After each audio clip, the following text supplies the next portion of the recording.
Hello students. Previous video में हमने श्रीलंका के बारे में पढ़ा था और हमने पढ़ा कि श्रीलंका में कैसे बहुसंख्यकवाद के कारण जो है वहाँ सिंगली कम्युनिटी जो थी, जो सिंगली समुदाय था, उसने कैसे सत्ता पर कब्जा किया। हमने जाना कि करीब 74% जो सिंगली कम्युनिटी थी उसने बहुसंख्यकवाद को बढ़ावा दिया और श्रीलंका की सत्ता पर कब्जा किया। जैसा हम सभी जानते हैं कि 1947 में भारत आज़ाद हुआ और 1948 में श्रीलंका एक इंडिपेंडेंट स्टेट बना, क्योंकि वहाँ भी उससे पहले जो है ब्रिटिशर्स जो है शासन किया करते थे और 1948 में उन्होंने ब्रिटिशर्स से जो है आज़ादी प्राप्त की श्रीलंकन्स ने। लेकिन श्रीलंकन्स ने जो एक पॉलिसीज़ को जो इम्प्लीमेंट किया, उसमें सबसे जो इम्पोर्टेंट पॉलिसी रही वो बहुसंख्यकवाद की पॉलिसी रही, क्योंकि जो सिंगली कम्युनिटी थी जिसकी करीब 74% जो आबादी थी उसने अपने आप को सत्ता की शीर्ष तक रखा। लेकिन अब हम जो है आज जो हम चर्चा करने वाले हैं उसमें सबसे जो महत्वपूर्ण है वो है एकोमोडेशन इन बेल्जियम, क्योंकि हमने दो एग्जाम्पल्स यहाँ पढ़े हैं। सबसे पहले हमने श्रीलंका के बारे में पढ़ा है और अब हम बेल्जियम के बारे में चर्चा करेंगे कि बेल्जियम में किस तरीके से जो है सत्ता की साझेदारी को जो है आगे बढ़ाया गया है। The Belgian leaders took a different path. They recognise the existence of the regional differences and cultural diversities between 1970 and 1993। जो बेल्जियन लीडर्स थे उन्होंने अलग अलग तरीके से अलग अलग रास्ते जो है उन्होंने तलाश किए और उन्होंने जो है एक रीजनल डिफरेंसेस और कल्चरल डाइवर्सिटीज़ जो है उनमें थी 1970 और 1993 के मध्य। They amended their constitution 4 times so as to work out an arrangement that would enable everyone to live together within the same country. उन्होंने अपने संविधान को करीब 4 बार जो है संशोधित किया है ना, और उसमें जो है उन्होंने प्रत्येक के लिए जो है राइट हो, अधिकार हो, एक सेम कंट्री हो जिसमें लोग सभी साथ साथ रह सकें। The arrangement they worked out in different form any other country and is very innovative. Here are some of the elements of the Belgium model. तो बेल्जियम जो मॉडल था उसकी क्या क्या विशेषताएं रहीं और किस प्रकार वो उनका जो मॉडल है वो काम करता था, और एक बेटर अरेंजमेंट जो है वो देश की व्यवस्था को दिया जाए उसको लेकर के एक मॉडल उन्होंने पेश किया। Constitution prescribes that the number of Dutch and French-speaking ministers shall be equal in the central government. तो जो संविधान था, संविधान के अंदर उन्होंने डच और फ्रेंच बोलने वाले यानी डच भाषी हो या फ्रेंच भाषी जो मिनिस्टर्स थे उन सभी को केंद्र सरकार के अंदर समान रूप से राइट दिए गए। Some special laws require the support of majority of members, और कुछ जो है विशेष जो कानूनों की आवश्यकता थी जिससे कि सपोर्ट ऑफ मेजॉरिटी जो है मेंबर्स जो थे जो अलग अलग यानी कि प्रत्येक ग्रुप के प्रत्येक भाषाई समूह के जो सदस्य थे उनके लिए कुछ विशेष जो कानून हैं उनकी आवश्यकता थी। Thus no single community can make decisions unilaterally. That means कि कोई भी एक कम्युनिटी जो है वो निर्णय नहीं ले सकती थी। Many powers of the central government have been given to state government of the two regions of the country. The state governments are not subordinate to the central government. और बहुत सारी शक्तियां जो कि केंद्र सरकार के पास थी उन शक्तियों में से कुछ शक्तियां जो है स्टेट गवर्नमेंट को दी गई, और जो दो क्षेत्र थे देश में चाहे वो स्टेट गवर्नमेंट हो या उसकी जो सबॉर्डिनेट, क्योंकि स्टेट गवर्नमेंट जो है वहाँ पर सेंट्रल गवर्नमेंट की सबॉर्डिनेट नहीं थी। जैसे हमारे यहाँ क्या है इंडिया के अंदर, इंडिया में 2 स्तर की सरकार होती है ना, एक केंद्र सरकार होती है और राज्य सरकार होती है, और दोनों ही स्वतंत्र रूप से कार्य करती हैं क्योंकि वो एक दूसरे के सबॉर्डिनेट नहीं है। जैसे हम फेडरल स्ट्रक्चर के बारे में पढ़ेंगे नेक्स्ट चैप्टर में, तब हम उसको और विस्तार से बताएंगे कि भारत में किस तरीके से जो सरकारी व्यवस्था है वो कार्य करती है और केंद्र और राज्य के बीच में कैसे संबंध स्थापित होता है। Brussels has a separate government in which both the communities have equal representation. Brussels was the capital of Belgium, you know, और वहाँ पर एक जो सेपरेट गवर्नमेंट थी जो कि दोनों ही कम्युनिटीज़ के लिए समान रूप से प्रतिनिधित्व करती थी। The French speaking people accepted equal representation in Brussels. जो फ्रेंच स्पीकिंग पीपल्स थे, जो फ्रेंच भाषा बोलते थे, उन्होंने समान प्रतिनिधित्व जो है वो प्राप्त किया था या स्वीकृत किया ब्रुसेल्स में, क्योंकि जो डच स्पीकिंग कम्युनिटीज़ थी उन्होंने भी समान रूप से जो है अपना रिप्रेजेंटेशन जो है केंद्र सरकार के अंदर जो है उन्हें प्राप्त था। तो कहने का अर्थ ये है कि बेल्जियम के अंदर जो एक मॉडल पेश किया गया था, उस बेल्जियम मॉडल में दो तरीके से जो है एक सेंट्रल और स्टेट गवर्नमेंट के अंदर जो है उनको शक्तियां दी गई थी कम्युनिटी बेस के आधार पर। यहाँ पर एक सबसे जो इम्पोर्टेंट पॉइंट है वो है सिविल वॉर। सिविल वॉर क्या होता है, जिसको हम लोग गृह युद्ध कहते हैं, है ना। सिविल वॉर का मतलब होता है गृह युद्ध, ए violent conflict between opposing groups with in a country that becomes so intense that it appears like a war. कई बार क्या होता है कि जैसे दो कम्युनिटी होती हैं और जब दोनों कम्युनिटीज़ में अपने अधिकारों को लेकर के या अपने आप को और ऊपर दिखाने के लिए क्या होता है कि जब दोनों में मतभेद उत्पन्न हो जाते हैं और जब वो एक दूसरे का विरोध करते हैं तो वहाँ कभी क्या होता है कि गृह युद्ध जैसे हालात बन जाते हैं। जैसे भारत के अंदर 1947 में जब देश आज़ाद हुआ तो उस समय गृह युद्ध जैसे हालात बने थे, क्योंकि भारत और पाकिस्तान का डिवीज़न हुआ 1947 में। और फिर उसके बाद अगर हम देखें तो 1948 में जो है इंडिया पाक वॉर भी हुआ है ना। 1965 में हुआ और 1971 में भी हुआ और 1998 में भी हुआ है। तो कई बार क्या होता है कि जब दो कम्युनिटी आपस में एक दूसरे के अधिकारों को छीनने का प्रयास करती हैं तो वहाँ जो है गृह युद्ध जैसे हालात जो है वो क्रिएट होते हैं।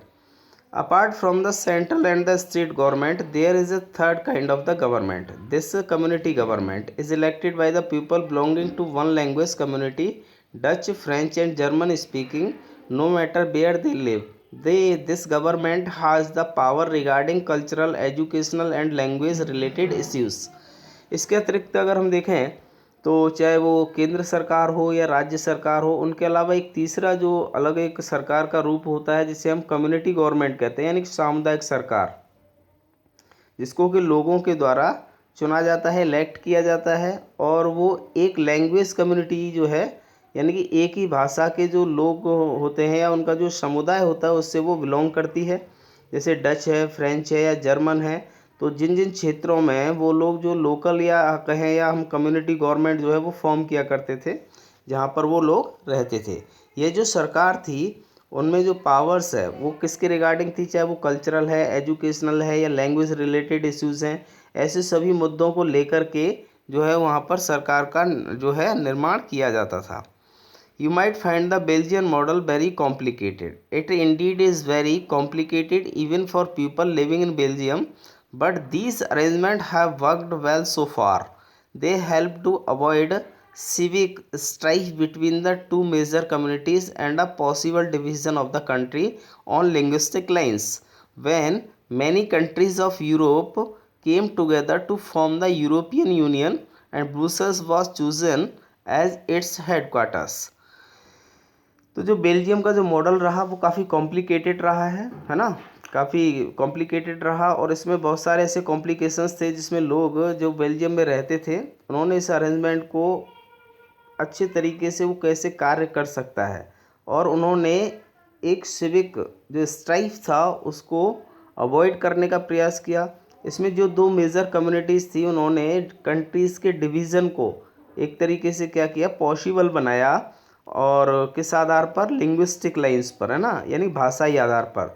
जब बहुत सारे कंट्रीज़ यूरोप में साथ आए और उन्होंने मिलकर के एक यूरोपियन यूनियन बनाया तो उस समय ब्रुसेल्स जो है, ब्रुसेल्स आप जानते हैं कैपिटल है, किसका कैपिटल है, बेल्जियम का कैपिटल था और आज भी वो उसी का कैपिटल है, ठीक है। तो ब्रुसेल्स को जो है उसका क्या रखा, हेडक्वार्टर बनाया, है ना, मुख्यालय बनाया गया। तो कहने का मतलब है बेल्जियम का जो मॉडल था वो यूरोपियन कंट्रीज़ के लिए एक सबसे महत्वपूर्ण मॉडल बन करके उभरा।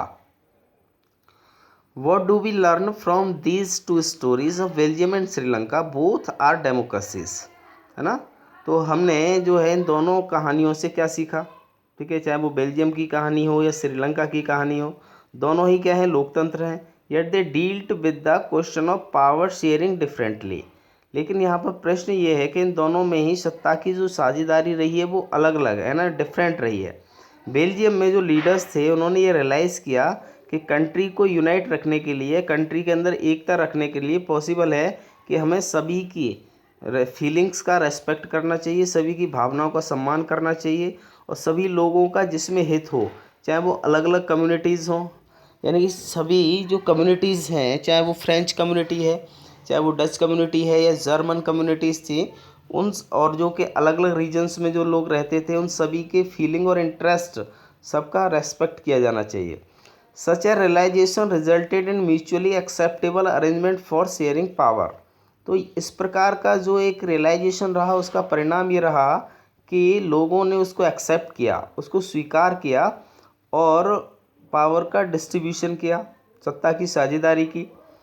Sri Lanka shows us a contrasting example. It shows us that if a majority community wants to force its dominance over others and refuses to share power, it can undermine the unity of the country. जबकि अगर हम श्रीलंका की बात करते हैं तो श्रीलंका के अंदर जो सिंघली कम्युनिटी थी उसने सत्ता पर अपना कब्जा किया और अपने हितों को सर्वोपरि रखा। अपने हितों को उन्होंने अन्य जो कम्युनिटीज़ थे, चाहे वो बुद्धिस्ट कम्युनिटीज़ थी, चाहे वो श्रीलंकन तमिल्स थे, चाहे वो इंडियन तमिल्स थे, है ना, उनके ऊपर उन्होंने अपने जो है विचारों को थोपने का काम किया। तो कहीं ना कहीं उन्होंने बहुसंख्यकवाद को बढ़ावा दिया, जबकि दोनों ही देशों के अंदर एक लोकतांत्रिक व्यवस्था को अपनाया गया।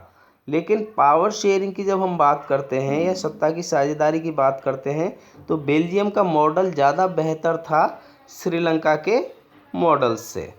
ठीक है, तो यहाँ पर एक और ये जो चित्र है कि इसमें आप देखेंगे कि भाई पावर शेयरिंग इज़ डिजायरेबल।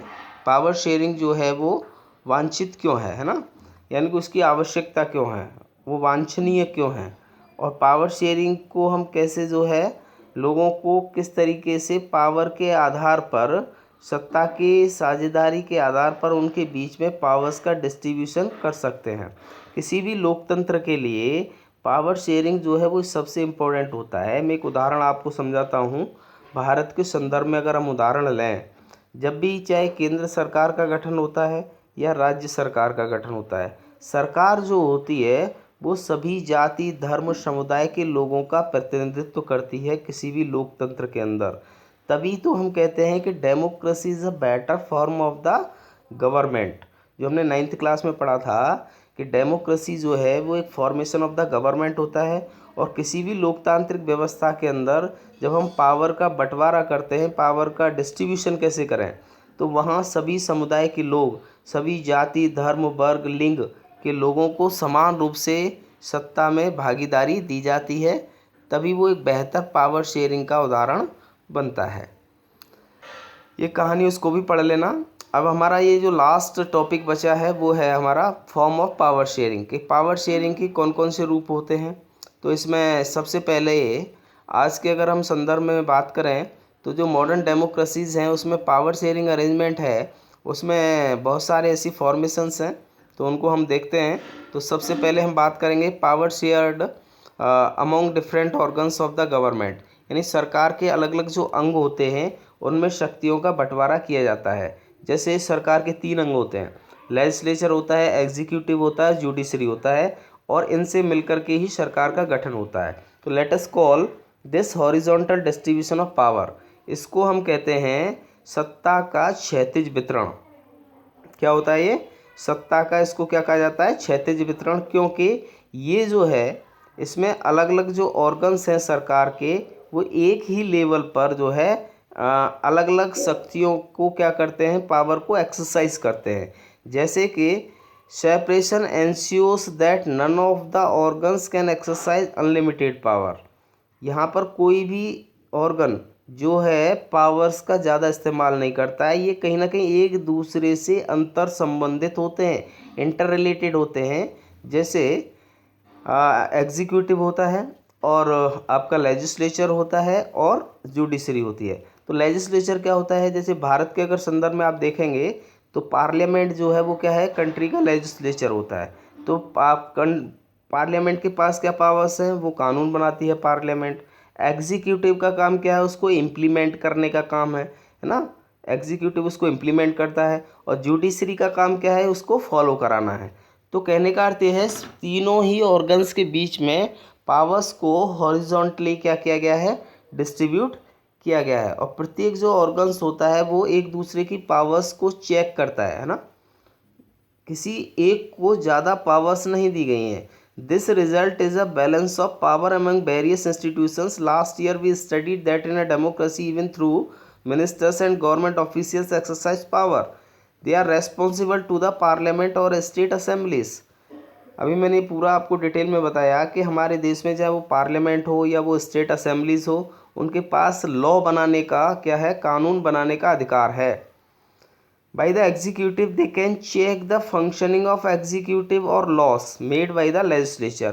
जबकि एग्जीक्यूटिव का मेन फंक्शन क्या होता है कि जो भी कानून लेजिस्लेचर ने बनाया है उसको चेक करना है ना, उसको इम्प्लीमेंट करना है। तो ये जो अरेंजमेंट होता है इसको हम कहते हैं system of checks and balance, है ना, इसको system of checks and balance का अरेंजमेंट कहा जाता है। दूसरा जो है वो है powers can be shared among governments at different levels. यानी पावर का जो बंटवारा किया गया है वो सरकार में अलग अलग स्तरों पर किया गया है। जैसे एक जो सामान्य सरकार होती है पूरे कंट्री के अंदर, जिसको हम कंट्री गवर्नमेंट कहते हैं, है ना, और उसके अलावा कुछ प्रोविंशियल या रीजनल लेवल पर भी सरकार होती हैं। जैसे हमारे देश में 28 राज्य हैं, तो 28 राज्यों के अंदर एक अपनी हर राज्य की एक स्वयं की सरकार है जिसको हम राज्य सरकार कहते हैं या स्टेट गवर्नमेंट कहते हैं। और जो सेंट्रल गवर्नमेंट होता है जो कि पूरे कंट्री का गवर्नमेंट होता है, तो such a general government for the entire country is usually called federal government. और जो पूरे देश पर जो शासन करती है उसको हम क्या कहते हैं, फेडरल गवर्नमेंट यानी संघीय सरकार भी कहते हैं। तो भारत में we refer to it at the central और union government. The government at the provincial और regional level are called by the different names in different countries. तो जो रीजनल लेवल पर या स्टेट लेवल पर जो गवर्नमेंट्स होती हैं भारत के अंदर, उनको अलग अलग नामों से भी जाना जाता है।